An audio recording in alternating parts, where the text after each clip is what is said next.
ሰላም እንዴት ናችሁ? ዛሬ ደግሞ ማሳያችሁ እንደምትመለከቱት ኮኮናት ሚልክ የኮኮናት ሚልክ አድርጌ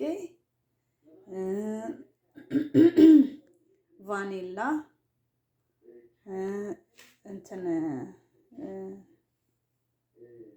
እርሾ ቤኪንግ ፓውደር አድርጌ ይሄን የመሰለ ኬክ ሰርቻለሁ ማለት ነው።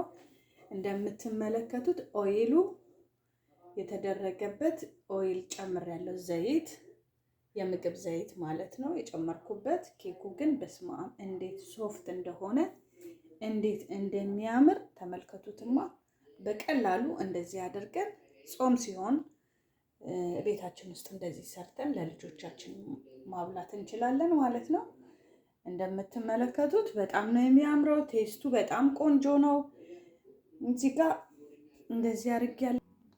እንደምታዩት በዚህ መልኩ ነው ሊጡን እንትን ያደረኩት። ይኸው ሊጡን እንደዚህ መትቼዋለሁ ማለት ነው። የተጨመረበት ስኳር አለው፣ እርሾ አለው፣ ቤኪንግ ፓውደር አለው፣ ቫኒላ አለው።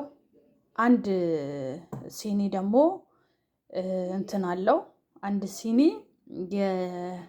የምግብ ዘይት ጨምሬበታለሁ ማለት ነው። እንደምታዩት በደንብ እንደዚህ አድርጌ በደንብ መትቼዋለሁ። ከመታሁት በኋላ በዚህ መልኩ ምትት አድርጌው ይኸው እንደዚህ ሲሆንልኝ ወደ መጋገሪያ ፓን አድርጌዋለሁ ማለት ነው። የተጠቀምኩት ኦይል እኔ የተጠቀምኩት እንቁላልም ሆነ ወተት አልተጠቀምኩም። የተጠቀምኩት ይሄንን ነው ማለት ነው። በጣም ነው የሚጣፍጠው ቴስቱ። በቃ ልነግራችሁ ከምችለው በላይ ኬክ እንደውም የጾም ኬክ ነው መብላት። በጣም ነው የሚጣፍጠው። ፓንኬክም በዚህ ሰርቻለሁ ማለት ነው። አሁን እንደምትመለከቱት ኬክ ሰርቼላችኋለሁ።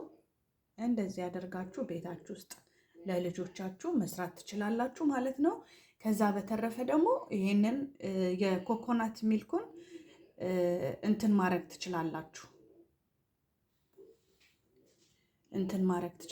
ይሄንን ከፈለጋችሁ ደግሞ ቡና ስትጠጡ ቡና ባዶ መጠጣት የማትፈልጉ ሰዎች በዚህ አድርጋችሁ መጠጣት ትችላላችሁ። ከፈለጋችሁ ደግሞ ልክ እንደ ሱፍ ፍትፍት አድርጋችሁ በእንጀራ ሽንኩርት፣ ቃሪያ ምናምን ተጨማምሮበት እንደዚህ አድርጋችሁ መብላት ትችላላችሁ። በጣም ብዙ ጥቅም አለው ማለት ነው።